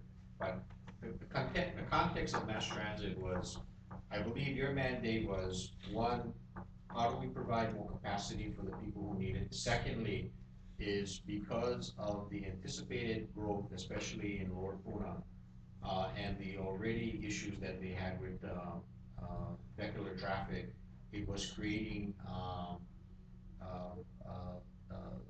lifestyle issues as well. In other words, stuck in the car, in traffic, and not having the ability to have emergency transport, which is why the shoulders became accessible for some of those things during the day. But the reality was, if I recall correctly, is when the county did an assessment of the population growth on the Lower Puna side, there was no way that the roads would be able to maintain the ability to move those vehicles. In fact, I think customarily right now, from Oahu Street in to KL bypass during what I call the school time, it would take you conceivably 1 hour to get to the bypass, right? And that's what, 3 miles, I think. But that being said, but the interest was on what you shared, Tom, as far as the opportunity and cost, because the people this impacts significantly don't have the wherewithal means to afford personal transportation to run like that. And with the commutes, and Tiffany can attest to that, it's not just people who live in Hamakua and Hilo who use the bus to go out there to work. You have people from Volcano, Hawaiian Beaches, Paoa, that drive into Hilo to the park and ride lots to go there, just to get out there. And, one thing that I didn't mention was, getting people off these, out of their cars is, especially after an 8-hour day and you gotta drive 2 hours home or whatever, just the safety factor, we've heard, there've been a couple of accidents with people, some of these folks, they're actually, they're drinking on the way, because I know some of these guys were drinking on the bus, right? Even when I was there, after their shift, and this is 6 in the morning, and of course we try to stop it as much as we can, but, not all these guys are practicing good and safe driving habits, but in a way, it's good that they're on the bus, to keep them off the road. So it ties into the type of buses that have been proposed for the hydrogen conversions and other things are the smaller buses, 25 passenger or 50. Well, the ones that are currently on their way are the platforms, right? And so Yeah, those would be good for feeder route. Right, which Tom, if I understand correctly, that's the part of the plan you folks haven't been able to get the buy-in as far as the financial commitment, correct? Yeah, but that's gonna take a lot more funds, to do to provide more service into those kind of areas. Right, but again, you made the analogy that's so true, so where do you spend it? Trying to build more roads or trying to provide opportunity for increased service and capacity right now? Because the roads, again, from what I can see, it's not gonna happen, at least not in the foreseeable future, which is 5 to 10 years. I think the Pohoa roundabout and that extension has been in the planning for the last 15, 20 years. I forgot how long, but that's how long it takes to get something like that done. So the concept here is we have a perfect storm in transportation needs. Can it be worked into a demonstration model on alternative fuel and have a win for the county right now? That's kind of the concept that we're drawing close. And we do have an integrated mass transit plan already. So it's taking this concept, okay, how are we committed to understand reducing our carbon footprint? Because the other thing too, what Tom didn't show us is the amount of fuel it would displace going using mass transit versus personal vehicles. So in reality, we're reducing that footprint even further in regard to that. And the county's revenue. You know, Well, yeah, I for the mean, fuel tax. Well, Yeah. yes, it may be, but the offset will be is people can buy homes. Yeah. You know, and so property taxes could maybe increase, so, you know, the reality is the reason we have so many people living in Lower Puna is because that's where they can afford to buy, right? And so can we increase, and it doesn't take much, so the 15,000 a year, we could save half of that. People could actually afford to go buy houses. I mean, Actually, in a way. yeah, I mean, cause you know, that's like $500 a month, you know, but anyway, I mean, yes. You should have all the answers, you're an automobile dealer. Yeah. You know, we know the cost factor, we know the economic area, we know the environmental considerations, but what we don't know is how to connect with the people. And Right. that's always the weakest link and the most difficult challenge. You know, you need to make it appealing. And Whether it's Stanley to be in granola bars and water and Wi-Fi, you know, we need to find these solutions that make people want to do it, that are apart from our traditional blinder thinking, economic environment, okay? So Tommy, you're right. This is the good news. On the personal want for a car, that'll never go away. The question is, can we displace it with what a lot of people currently drive as their need car, which is a junk? Can we displace that and have them look at mass transportation as a strong alternative to go to and from work? So that because they'll never give up their personal freedom to own their car. So as far as the transportation industry and the car dealer, I don't think our business is in jeopardy in that regards. The key to it is how do we limit the amount of vehicles at a time that minimizes the congestion. I think that's the key to that part, so. I'd like to add something to what Tommy said, you know, and you know, somehow it's gotta be sold, and what, you know, the transit agency has done in the past is, okay, what can we do with this product we're offering? Well, we tried to make it as, comfortable as possible. I remember that, you know, the seats that they order are like this thick, you know, all the buses, you know, of course, have air conditioning, they have AM, FM, CD players. You know, so the big ones all have individual reading lights. Some of the newer buses, I don't know, maybe 10 or 12, you know, they have seats that recline, footrests. If you ever sit in one of our big buses, the leg room is about at least equal to riding first class on, you know, an inter-island flight, because, you know, it's not like you're all scrunched up, you know, and uncomfortable. And the reason that was done was that, you know, the rides that the people who ride the Helion bus for long distances, you know, we gotta try to make it as comfortable as possible. You know, so, because, you know, whether you're in your car or in a bus, you're still looking at an hour and a half, 2 hours, depending on how far you travel.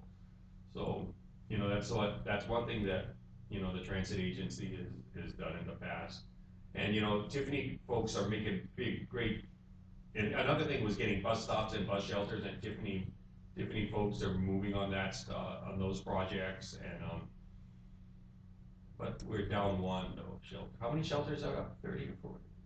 We have about 45. 45, minus one, yeah. Minus one. Somebody crashed into one at ACC and tore it right, destroyed it, but it had a nice one in front of ACC, yeah. Steve, you have a question? Yeah, I'd like to inquire, thank you all for the presentation. I really appreciate all the information that's being shared, and this goes back to a presentation you gave to our commission like 3 years ago. 3 years ago, right. And at that time, I remember, you know, obviously there's always been a consistent level of interest in increasing ridership because we recognize the economic value to the people, and it comes across in your calculations there. It's extremely efficient and economical for people to use the bus versus their own transportation. the question is, how do you get people to do that? Is it a technological thing? Is it communication? What is the mechanisms that actually help to increase ridership? Obviously, as you mentioned, having more feeder routes and making it actually work for people where it doesn't work for some people will help do that. But I wanna go back and ask Tiffany, if you know off the top of your head, what the percentage of ridership is, like what percent of full typically are you seeing these days? This was a question we posed to you back then. And have you seen it change in the last few years, the percentage of being full, these buses? Our buses are still, it depends on the route that we look at. If we're looking at the Hilo South Kohala routes, they're pretty much sustaining themselves as far as ridership. When we did increase the bus fares, we did see a slight decrease in ridership for a little bit, but people came to the reality that it's still economical to ride the bus rather than to drive. So our buses are still at capacity. They're full. They're full. They're all riding full. Cause I don't remember that being the case when you did the presentation 3 years ago. They're talking about the resale one. Oh, that one, and then the Kona Hilo does really well. The Kona Hilo bus usually fills up twice, between Kona and Waimea, and then again, when it comes in from Waimea over to, into Hilo. Well, as far as, our Kohala to South Kohala routes as well, they're pretty much at capacity. Overcapacity is the So word, is yeah. our- So Tiffany, I think if I could, Steve, to follow up on that, what is the capacity of the transit system with ridership right now? And how does that compare to your, so you got your planned capacity and your actual capacity, I mean, as far as total ridership, not taking into consideration some routes have less and some routes have more. Well, we didn't finish up our tally for this past fiscal year. We're just about done doing that. But for last fiscal year, I believe we reached 1.2 million. Ridership. Ridership. So about 100,000 a month. I mean, if we kind of broke it down. And the system is designed to do what currently? What's its capacity? So that was your ridership, but do you know what it's designed, what it was designed to do? Yeah, about 1.45, so. Okay, now, If every single bus is on every single hour. My understanding though, that one of the challenges on the routing has been certain, because of the distance of the routes and the frequency has some issue in regards to increased ridership. Potentially. Because of the gaps, in other words, it only comes by the community, maybe once for that day, coming and then going back or something like that, or stops. I know. In my recollection, it may not be so much that because of the frequency there is. So is it because, okay, then, so. I think there's a lack of, on certain routes, just because of the lack of the type of vehicle there is, Okay. that limits the transit agency and the service that can be provided. For example, between, I said there were 9 buses a day between South Kohala and Hilo each way. The Pahoa district is like the fastest growing area on the island. And weekdays there's 11 buses a day, 11 coming into Hilo and 11 going back out, with the last one leaving at 9 or something like that at night. And, because of, I know that there were situations where if we had the smaller vehicles, we could run them into like Paradise Park and some of those areas, which would be good. But, that bus would fill up so quick that it wouldn't make operational sense for the transit agency to do it. So they'd have to run we'd run the large bus, just because of the ridership that we were getting. So, You know, it would have liked to run a small one, but they couldn't because it just wouldn't have the capacity. We'd end up having to run 2 buses. And that's the sole reason people were questioning why we bought a double-deck bus. Well, that actually saves us money in the long run, save the county money in the long run, because, you know, it holds 103 or whatever is total. And, you know, that saves 2 buses. And I believe that bus still runs at 3:30 in the morning. Correct. And because our 3:30 in the morning from Hilo to South Kohala has always been the most heavily used bus route that the transit agency had.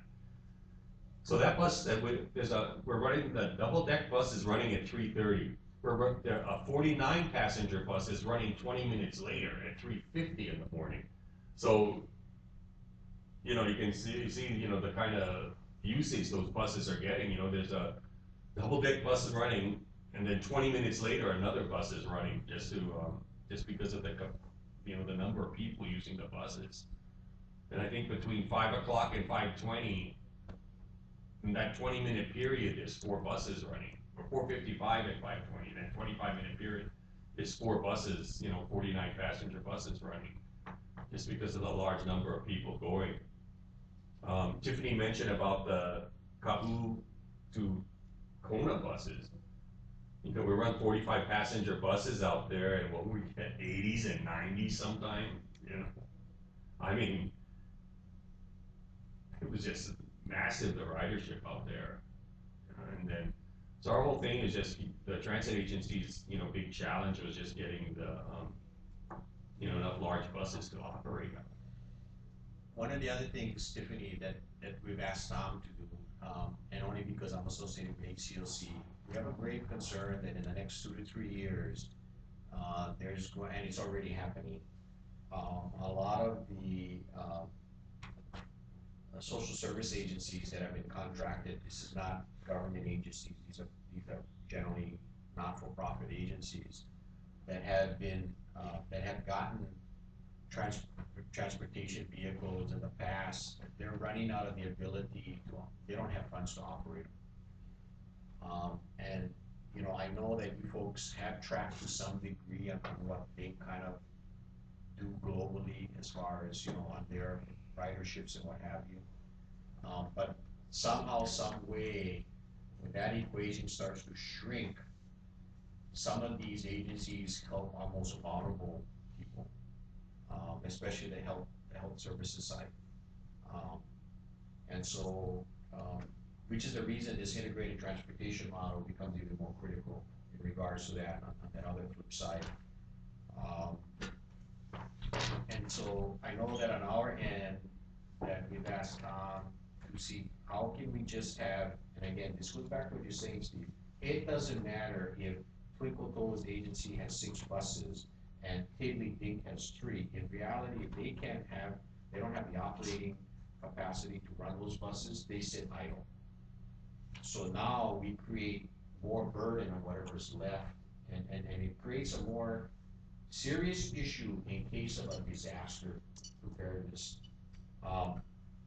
There is a preparedness plan, especially on our age population and some of our ones with serious medical service needs. In case of a natural disaster, there is a plan to try to get them to facilities or what have you for services.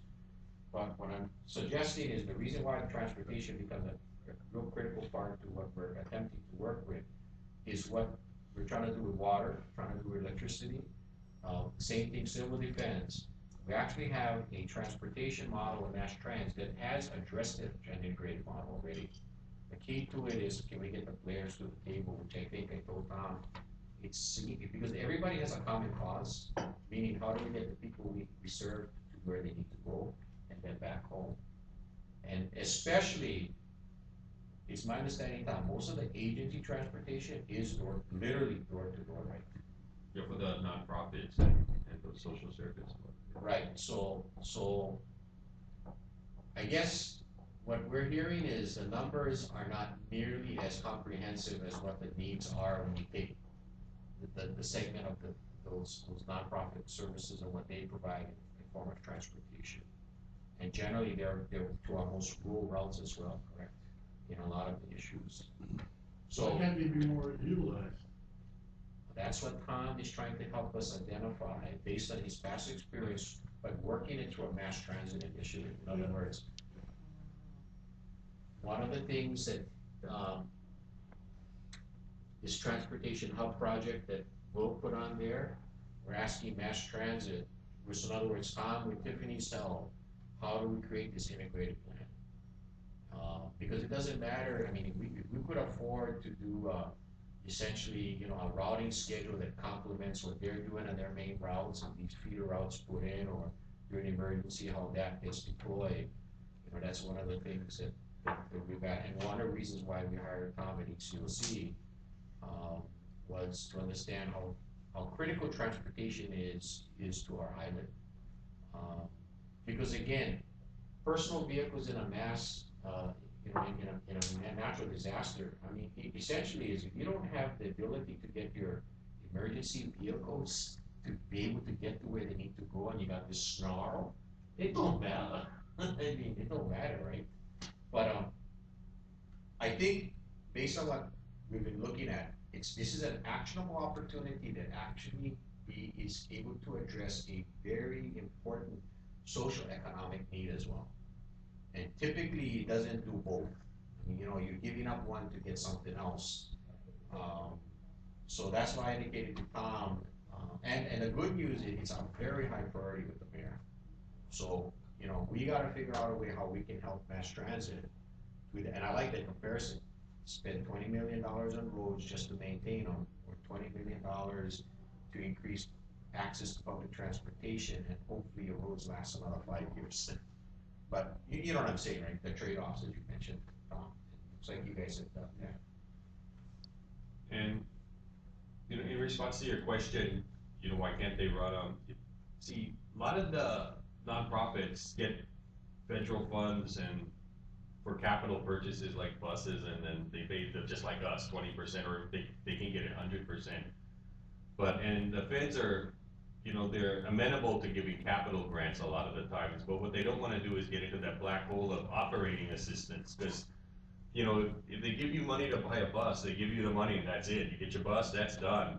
Operating expenses is what kills you, you know, it never ends, and so some of the folks out there on the nonprofit side, not just on this island, on the other islands, you know, they found out that, you know, these things are just too expensive to operate. And, you know, the state agency that takes care of mass transit grants also takes the same agency that takes care of the nonprofits. And I remember in all these years when they would come and audit us, they would tell us about different nonprofits or other social service organizations that they were in dangers of losing their vehicles because they're not running them, simply because they just can't afford it, you know. So Well, on the flip side, how come you guys put so much miles on your vehicles? Okay, I mean, but anyway, what I'm suggesting is that when we take a comprehensive opportunity that we're here, it really falls under our area that we can create, I believe, significant impact. And so I wanted Tiffany and Tom to come. I mean, essentially they run it on a shoestring. And by the way, the foresight in how the mass transit system in Hawaii County was designed makes it one of the more efficient mass transit entities. Okay, I mean, in other words, they have controllable operating costs because of the way they contract their bus drivers and what have you. But so they've done what they can, but they're gonna need more help to market the plan, as you said, Tommy. And I think they've got enough information, and maybe Tom and Tiffany, if you guys can give us, okay, if we had these 9 more buses that, you know, regardless if they plug in, because one of the things that we wanted a further conversation with Representative Nakashima is, okay, can we get the buses now? And so we can say we got the buses, so now it's a matter of conversion, but we can use the buses until the fuel is ready. And then we can do the conversions, you know what I mean? Okay, so now we got them. I mean, we got them, so you know, and as he mentioned, that was 9, and I think he indicated that you're looking for a 3-year commitment from them 27, I mean, from what I saw on your plan, you could use all, you guys could use all the 27 buses. Because you got aged equipment that you probably would need to replace as well to cycle through, so it's not adding 27 more buses to the fleet per se. And that's where Calvin is helping with it, and Tom is on the transportation subcommittee and working on that initiative and moving that forward. And again, a stopgap could be the, biofuels as a transition. Could be where we could get DOE money to do hybrid conversions, with bolt-on pressurization hydrogen systems to current buses. Technology exists on heavy equipment right now. Caterpillar has I think 3 or 4 patents already. They won't share that, so I contacted a company in Australia. And this is a sad reality. You know where Caterpillar's their systems are used? In third world countries. Okay. They're not even developed here, but used in third world countries. All right. But that being said, when you think about it, as far as logistics, we're in a third world country. I mean, literally. I mean, when you need a part, can you get it overnight? Odds are no. But questions to Tom and Tiffany, thank you for coming. But our goal is to see how we can help you get what you folks really need.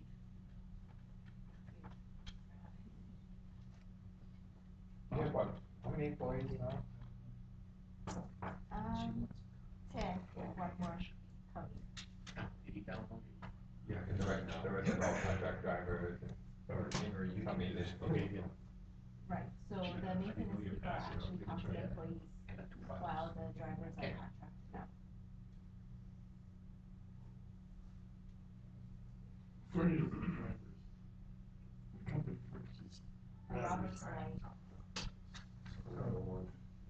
And you think, these buggers, they tough to negotiate, they get fucking.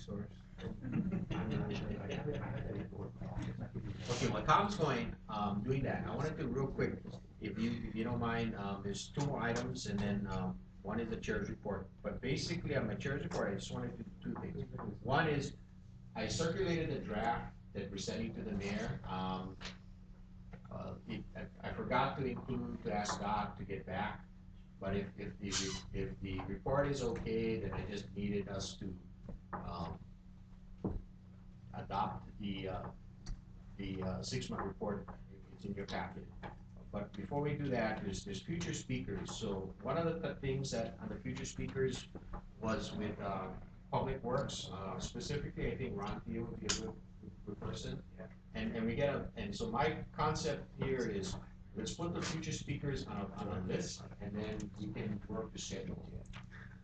The next is, Will suggested Hawaii State Energy Office to give us an update. There's a lot of stuff that's happening there.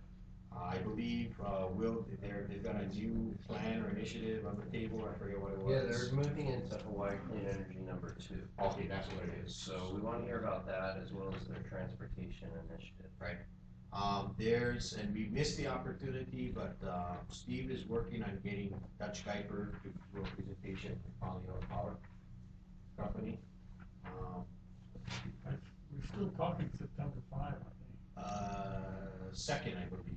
Or whenever the- Yeah, September 2nd, correct. Hawaii Whoever Energy, said no. yeah, because he's not here right now. We would like to have a Hawaii Energy follow-up. I think that would be critical. And then definitely Chief Olivera.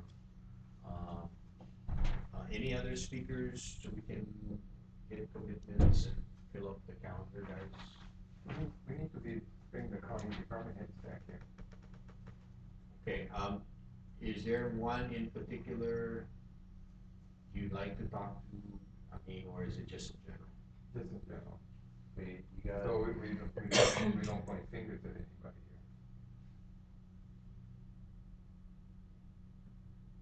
here. This is a follow-up to the previous presentation, or the initiatives.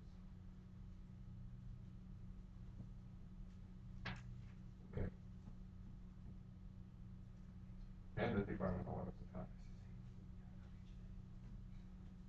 Yeah, well, hopefully Kanani was here, but, perhaps, yeah, I understand.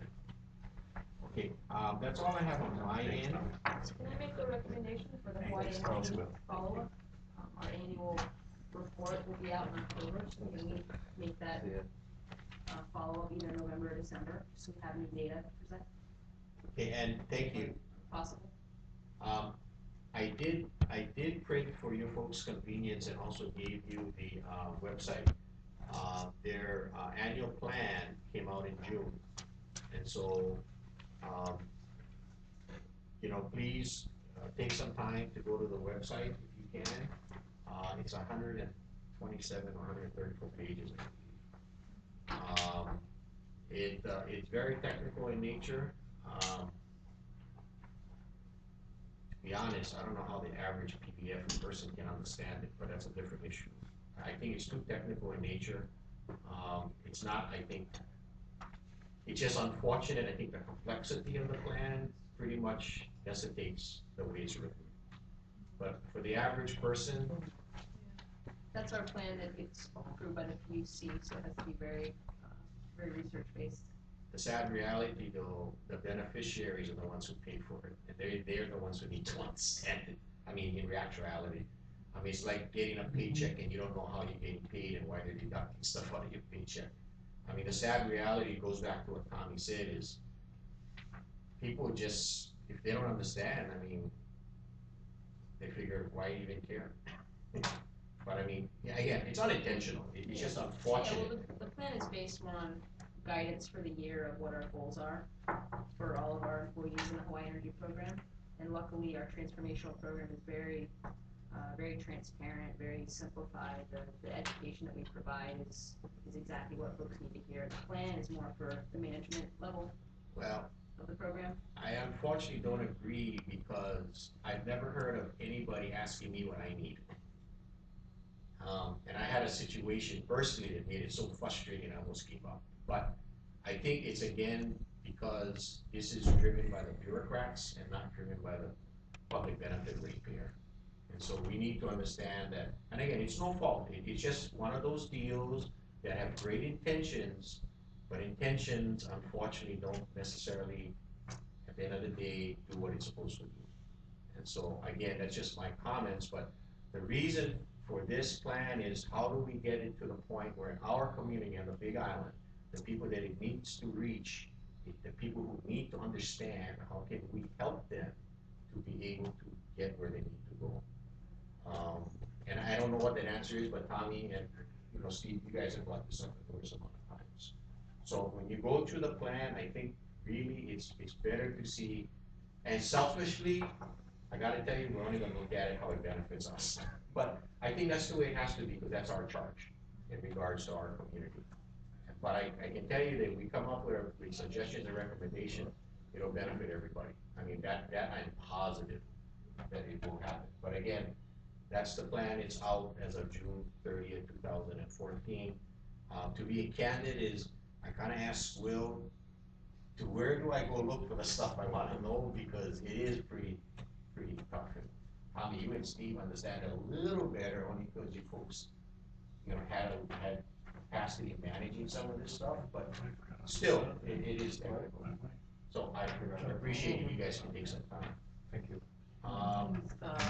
Chair, I think give everyone here a copy of the letter that Oh, was yes. sent out to Hawaii Energy. Right, and so I apologize, but we have the copy, Tommy, you have the copy of the letter that we drafted, I sent to Hawaii Energy. Here it is, I can pass it out. And then the 6-month report. Thank you, Don. Tom, one more. Oh, okay. Is that still a draft? Yes, The 6-month and because I report. failed to Yes, ask sir. you folks that, you know, after your comments and okay, Oh, I see.